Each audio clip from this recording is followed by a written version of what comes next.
Students, today we are starting our new chapter, history chapter 5th class 8th, when the people rebel, 1857 and after. In this chapter we will learn the Britishian power that has removed Nawab power, king's power and peasants, sepoy, all the persons were affected by the Britishian system. In 1857, I have included here 1857. We know that in 1857 there was a great rebellion system. May 1857 revolution has started, and it's very important to relate our country also. So we are starting from policies effects on. In last chapter we learn about Buxar battle and battle of Plassey also, but these are affected the country's people. Now the spreading power after the countryside, that all the rules that has made by the Britishian in cities and villages, that all the things are affected different type of person. Like we will discuss here the policies. जो Britishers ने policies create की थी, that was a very badly affect to the king, queen, nawab, peasants, boy. All type of the persons were very problematic system they are felt. Now nawab lost their power. First of all we will learn here कि नवाब की जो power थी वो ब्रिटिशियंस ने कैसे higher कर ली थी, वो कैसे अपने अंडर कंट्रोल कर लिया था. Mid 18th century, when the time has started, mid 18th century, Britishian get the all the powers. हमने दीवान जो नवाब ने दीवानी उनको गिवन की थी, लास्ट चैप्टर में हमने देखा है. तो दीवानी गिवन करने के बाद क्या था, जो ओनर थी, पावर थी, authority according to the nawab, all the things has given to the britishian. So britishians ने क्या किया कि सारी जो ओनर था, पावर थी नवाब की, ले ली. नवाब को एज ए पपेट रखा गया था. बट जो उन्होंने स्टार्टिंग में दीवार के टाइम कुछ पावर क्या थी नवाब को गिवन की दी थी, बट मिड 18th सेंचुरी में वो भी उन्होंने उनसे क्या कर लिया, स्नैच कर लिया. सो जो नवाब्स थे उनको क्या किया गया था, जो हर रूल रेगुलेशन जो टेरिटरी सिस्टम था, they have avoided all the things from the nawab. So ये सारी चीजें क्या हुई कि उन लोगों को अब बिल्कुल अब एग्जिट कर दिया था उनकी पावर से.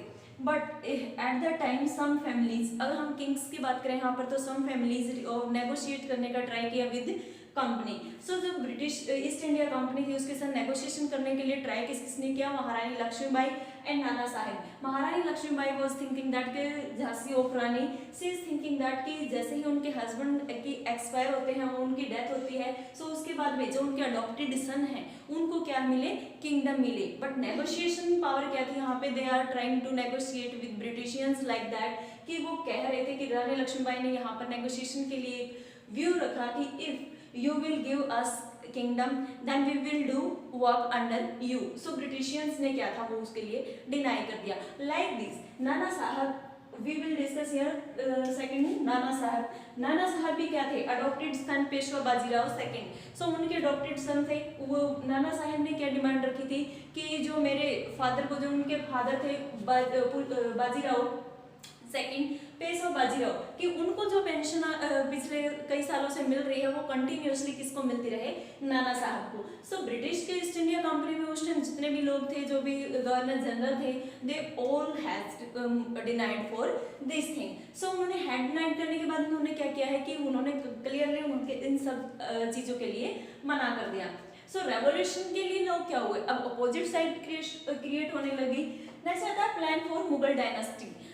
मुगल डायनेस्टी के लिए भी लॉर्ड कैनिंग है, डलहौजी है, उन्होंने एक सेटअप रेडी किया. उन्होंने क्या कहा कि जो मुगल डायनेस्टी के बहादुर शाह हैं उनको क्या होगा कि उनको लास्ट क्या माना जाएगा, मुगल एम्पायर का लास्ट किंग रहेंगे. इसके बाद उनकी जो भी जनरेशन आएगी सारे सिर्फ प्रिंस कहलाएंगे. We will not give them power of a king. So ये क्या था, मुगल डायनेस्टी को उन्होंने क्या था अपने अंडर कंट्रोल कर लिया, और all the things will be happen according to the britishians. So यहाँ पे इनको मुगल डायनेस्टी को कंप्लीटली रिमूव करने का क्या था, डिसीजन लिया गया. नेक्स्ट आता है annexation of the Awadh 1801. We will learn about first of all 1801 कि अवध को अपने अंदर अपने कैसे उन्होंने उसको अपने अंदर ऐड कर लिया. अपनी जो टेरिटरी सिस्टम था, अवध का सब्सिडियरी पार्ट क्या था, 1801 में इंक्लूड किया. बट आफ्टर सम टाइम उन्होंने कंटिन्यूसली उनका कंप्लीटली उसके ऊपर अपना कंट्रोल कर लिया कब 1856। सो अवध को टोटली अपने अंडर कंट्रोल कब कर लिया था ब्रिटिश ईस्ट इंडिया कंपनी ने 1856 में। So that was the things कि nawab power, king power all has removed by the britishians. So ये लोग क्या हुए, रिएक्शन देना स्टार्ट करेंगे, सारे रेबेलियन सिस्टम में चेंज हो जाएगा। So listen student, we are learning about also rebellion. So हमें इससे क्या मिल रहा है, क्योंकि जो चीज़ें जो किंग नवाब जो उन्होंने उनको पावर गिवन की थी, अब उनसे क्या है कि धीरे धीरे सब कुछ क्या है स्नैचिंग पावर उन्होंने अपने आप क्या है ब्रिटिश ईस्ट इंडिया कंपनी ने अपने अंडर कंट्रोल कर लिया है। सो ये लोग भी क्या था रेवोल्यूशन के लिए अपने आप में अगेंस्ट ब्रिटिशियंस के हो गए। नेक्स्ट आता है पीजेंट्स एंड सिपॉय। पीजेंट्स और सिपॉयज पर क्या इफेक्ट पड़ा, पीजेंट्स क्या थे, उनके ऊपर हाईली टैक्स पहले लगा दिया था, क्योंकि जैसे ही East India Company has entered in India उन्होंने क्या किया था कि रिवेन्यू कलेक्शन उनका मेन मोटो था। सो उन्होंने हाईली टैक्सेस स्टार्ट कर दिया किसके ऊपर, एग्रीकल्चर एरिया पे। And those peasants who were not able to pay these high taxes they are snatching their land. So क्या करते थे, जो पीजेंट्स के ऊपर लोन जो पे नहीं कर पाते थे, हायर टैक्स नहीं दे पाते थे, ब्रिटिशियंस क्या करते थे उनकी लैंड को अपने अंडर कंट्रोल कर लेते थे। सो जो पीजेंट्स थे they were very badly affected by the britishians. Next sepoy. Sepoy की क्या थी, जो कंडीशन ऑफ सर्विस था, अलाउंसेस था, that was not so good कि वो उनके अंडर कंट्रोल में वर्क कर सकें। Believe against sea voyage and its impact. और सेकेंडरी थिंग क्या थी यहाँ पर कि एक तो वो जो पीजेंट्स जो सिपॉय थे वो कहाँ से थे, विलेजेस एरिया से थे, वो साथ में अपना पीजेंट वर्क भी करते थे और साथ में क्या थे सिपॉय वर्क भी करते थे। सो इन्होंने दो भी सर्विस में भी थे और एग्रीकल्चर वर्क करते टाइम उन्होंने क्या था कि दोनों ही टाइम से वो अफेक्ट हो रहे थे, जैसे कि अपनी जॉब से भी और हाईली टैक्स से भी। सो नेक्स्ट पॉइंट आता है कि सी वोयर, सी क्रॉसिंग का जो एक यहाँ पर स्टार्टिंग किया गया है, इसके ऑपोजिट और इसके इम्पैक्ट क्या हुए, ब्रिटिशियंस ने जब बर्मा में एंट्री के लिए बर्मा को नीड थी किसकी कि मैक्सिमम सोल्जर्स इंडियन सोल्जर्स ब्रिटिशियंस को वहाँ पर क्या करना था, शिफ्ट करना था, क्योंकि उस टाइम वॉर चल रहा था। बट जो इंडियन लोग थे, जो इंडियन सोल्जर्स थे, they are saying that we will not cross sea, कि हम क्रॉस नहीं करेंगे सी को, हम बाय लैंड वहां जा सकते हैं बट सी को क्रॉस नहीं करेंगे।